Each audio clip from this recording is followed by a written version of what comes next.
Welcome back, everybody. In today's video, I want to talk about the front end of my Montero, and this video is going to be a little different than other ones I've done because I'm already done with this. This is something that I started working on a little while back and was just tweaking to see, do I really like it? Is this going to work? And as of right now, I'm pretty happy with where I'm at. Some of this has been pretty custom, some of this has been prefabricated for me, but let me walk you through what I'm doing here. I've got a winch, I've got lights, and I'm really excited about how it's turned out. So as I mentioned, this is already finished. And when I say finished, I mean, I'm pretty sure I like this design. I haven't fully committed and I haven't made a couple things for it, but I've got a couple things going on that I want to share with you as I kind of go back and build this thing.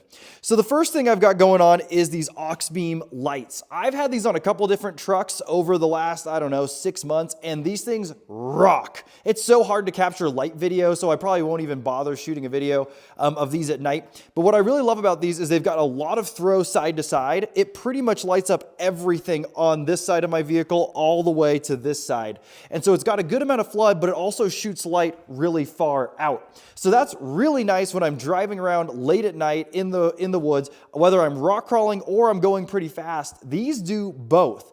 So that's really slick. They're LEDs, so they're not going to burn up a bunch of power. And I've got them just a little bit offset from the grill so that there's still plenty of room for air to get in here. I didn't want to block all this off and limit airflow. And the way that I have it mounted up is I took out this top section right here. I'll show you guys a little later on what that looked like coming off. But basically the trim piece that's mounted here that makes all this flush is super flimsy.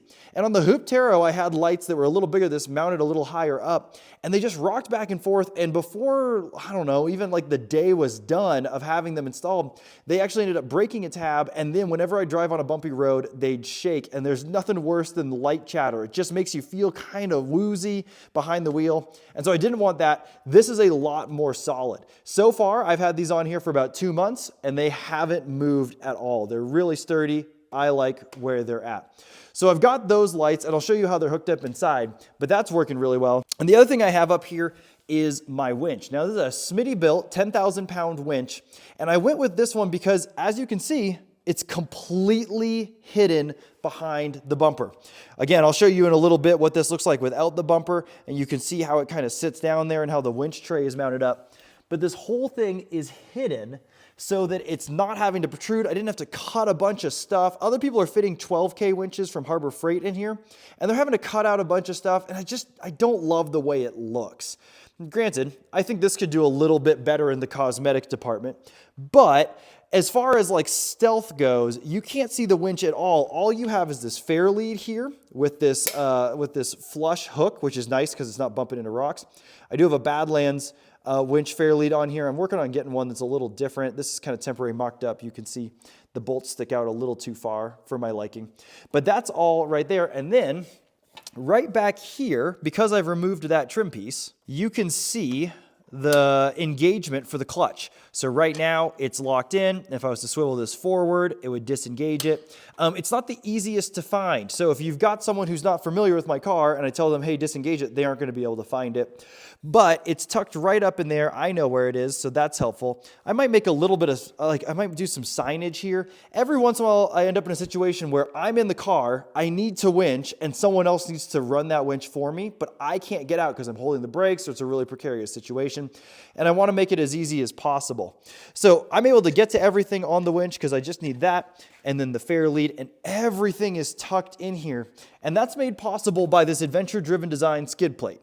Now, I don't want to talk about this a ton because there's just a lot of details and I don't know that much. But what I do know is when I was building Monteros like 3-4 years ago, adventure-driven design was all over the place. They made skid plates for everything for this. And over the last year and a half, I haven't been able to get in contact with him. I don't know what he's doing. I've reached out. I know a bunch of other people have. Either way, these are no longer in production and I don't know if they're ever coming back. So I bought this secondhand off of a guy who had it for his Montero, ended up doing something different. And I bought it specifically because I wanted this winch fairlead to stick out right here. There's other skid plates and there's other ways to do this, but this is the lowest profile one. It sits in here really nice. I had this on the Hoop Taro and I really liked the way it sat. Now, with that being said, this skid plate is not meant to hold the weight of this winch and the forces on this fairlead. That's done by the winch plate that's hidden down behind that bumper. And again, Adventure Driven Design made one, but they haven't been making them, so I went and made my own. Let me show you what that looks like all welded up. Okay, before I load the winch up into here, I did want to take a quick video to show you guys basically what I did here. I didn't film a lot of this because it's just a lot of cutting and grinding and welding. But basically what I did is I made a winch plate that would fit in here. It's got the holes to mount the winch, and I mocked it up so that it would integrate with the skid plate I already have. Now, the best way to do this is to actually bolt the skid plate to this so that you know the spot for the fairlead bolts up perfectly, and then weld it in. And I went ahead and I just cut off these tabs. There's supposed to be tabs here on the bottom, and it just wasn't lining up. So I cut those off and moved it and positioned it. The guy who makes the skid plate does make a plate like this, or he used to before his company kind of stopped doing anything. But I decided to just make my own because one, they're not available anymore, and two, I like this fitment way better. So that's all said and done. I also went ahead and I tacked some riv nuts in here. Those are just riv nutted in, and then just a tack weld to hold them for the skid plate. I did that on the bottom as well. And then I moved over to the bumper, and I want to run the stock bumper for as long as I can. I like the stock bumper look. I actually just like a stock look on a car. I think a stock car with big meaty tires, it just looks cool. So what I did do is I'm going to experiment with cutting this out. That's the top part of this bumper, and it's very, very flimsy. It's held in with these really small bolts. I've snapped it in half before, but this bottom structure is a little thicker. It's a little more sturdy, and as you can see up here, there's actually some real metal. This is where it bolts into the frame horns that I might be able to tap into. And so I'm debating on actually putting a bar across here where I can mount the winch controller as well as some lights, where as it bumps up and down on the road, it's not gonna shear through this. That was the problem I had before. That's why I ended up going with an aftermarket bumper. But like I said, I'd love to keep it stock. So I'm gonna reinforce this. This is a great time to make sure all these bolts are tight, everything's looking good in here. So I'm gonna get that all dialed in. I'm gonna finish welding that, get the winch loaded up in there, and then get this all put back together and see how it fits. And here's what that looks like all installed. And you can see right here, I have the skid plate hanging because when you do this, you actually have to thread the whole thing through the skid plate, which is pretty annoying. You can take this off, you can take this fairlead off, and you can take this winch hook off, and you can pull the whole thing off. But when you bolt it, it bolts all the way through. So it's gonna be really hard to tell, but you can see that bolt is wedged right up against there to poke out of the winch plate, which is this guy, which is that's all the welded stuff. That's what's gonna stay there permanently. That is part of the frame at this point. But everything else can come off. So these bolts, they're stuck in there, so the nuts go in from that side.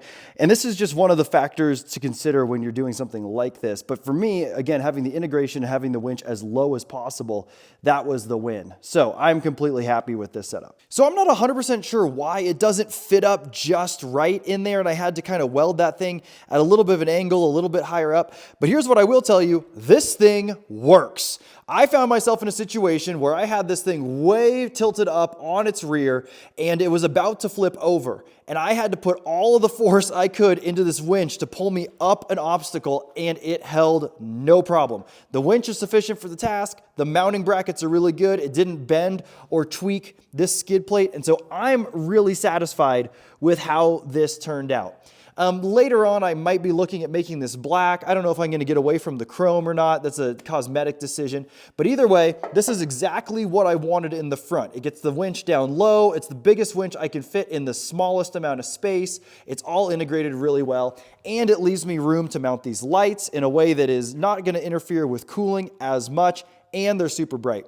The last thing I wanted to point out is I did relocate this guy up here, and this is actually just on with double stick tape, and it's really, really on there. So that's working pretty well. And this is for the wireless remote. You can turn it on or off. The winch wiring is permanently on, so you can just activate it right there. And then there is a spot for the wired control as well. So I can kind of access all of that, but it's nice right up here in the front. I didn't want it with everything else hidden. I didn't want to be digging around. The only thing I wanted to have to reach around for over here is that clutch lever, and that's just the nature of how it is. There's no easy way, and in a lot of situations where you have it integrated into the bumper like this, those are just hard to get to. So here inside the vehicle, you can see the Auxbeam switch panel, again, just wired up right there under the hood, just like I did for the lockers. It's so easy. You're not running tons of cables in and out of here. You just go straight up to that and you're plugged in. I've got two different things for the lights. So there's the ambers. I'm just in the shop here. I'm not driving around, but I love the ambers. I think they look really cool. It's not too busy and it just gives you a little more road presence at night and you can drive around with these all the time. So it's really helpful just for cruising around in town to make yourself a little more visible, make people aware of your presence, which I think is always a great safety feature. So you've got the ambers, and those you can run pretty much all the time, but these ones, the bumper lights, that's a different situation. So when you hit the bumper lights, again, video never does it justice, but it is like turning on the sun. You can see right there, I've got 4 lights, but you have a really clear spotlight right there. And then these are throwing light. Just for reference, there's where the light's showing up. That is 1 foot away from my bumper. So it's 1 foot from here to here in my shop. And I'm getting light right here. I mean, you literally can't even see any further past that. It'd be like looking out your passenger window. These things throw a ton of spread and they've got a great spot. So it's like the perfect light. They're nice, they're small. It's not a light bar, which can take up a lot of space or kind of look cheesy nowadays on there. I think these things just rule. They punch way above their price point. And I just love that they fit this look so well in here. So of course you can come in here, you can turn those all off. You can run just the high beams or just the bumper lights on high, and you can run just the ambers. I love that. This Auxbeam panel makes wiring things in the future so easy. If you're thinking about starting a build, start with this. Because you can do all this stuff and then you come back and add this and you just have to do it twice. If you install this from the get-go, it makes adding things so much easier. Like you can see right here, I've got provisions for adding a quick disconnect for my air compressor, which I'll probably shoot a video on later. And I've got provisions for adding a fan, which I'm shooting another video right now about how I'm integrating and adding a fan to work not only with the AC system, but also for rock crawling. And right there, I've already got them labeled and I've got room for 3 more, whatever I want to do with it. And it's so easy to wire it up directly to that module instead of bringing everything into the cab. So there's the start of what I'm doing up here in the front. I have a couple ideas. One of the things I'm thinking about is making a piece of metal, either aluminum or some bent steel, to kind of cover this up and make it a little more smooth. There's just a bunch of holes left over from previous things that used to go on this. Like I said, the trim piece right here, there's a bolt right there. It's just not that clean. I'm not convinced that I could get some metal over it to make it look more clean. It'd be something that probably came out here. I might delete these. I'm not 100% sure. For me, this was just a proof of concept. Let's get it on there. Let's get it solid. Let's see if it works. And then I can make a decision and some revisions. Obviously, I don't have my license plate up here, which doesn't seem to be a problem yet in Montana, but your state, that might vary. So I'm still working that out. The other thing I want some input on from you guys is I want to do something with these fog lights. These fog lights are okay at best. I actually like the headlights. The headlights I think are sufficient. They could be a little bit brighter, but I don't want to do projectors with these. I really like the way that these lenses throw light. But I'm not satisfied with these fog lights. I'd love for them to be a bit brighter, and I'm debating on whether or not it's possible to do something in this whole space. Just to add a much bigger light, because that's a pretty small light in there for how big of a space this is. But I'm also considering just upgrading that bulb and making a bracket, something that just puts out more light. Truthfully, they're not super necessary with the Auxbeam lights in the front, but if I could do something that integrates those into normal driving lights so that I could run them on the road, that would be pretty slick. So if you guys have ideas or recommendations, or if you've seen builds where people have done something like that, please let me know in the comments. I'd love to get some feedback, because that's kind of the last thing that I'm kind of hemming and hawing on. As for the stock bumper, I like the stock look. Like I mentioned before, I'd like to leave it stock if I can. I'm not rubbing, I'm not bumping into it. I just think it looks a little more intentional. And I'm starting to get away from loving the full custom look where you've changed every single thing. I don't know what that says about me. Maybe I'm getting old. Maybe I'm appreciating the car design more. I have no idea. But either way, if I can keep this bumper, that's where I'd like to stay. So thanks for tuning into this video. Hopefully this inspires you guys. Just wanted to shoot a quick one because these are some mods that I've done in the past, but good to keep you guys updated. Hope you guys like this video, and I'll catch you on the next one.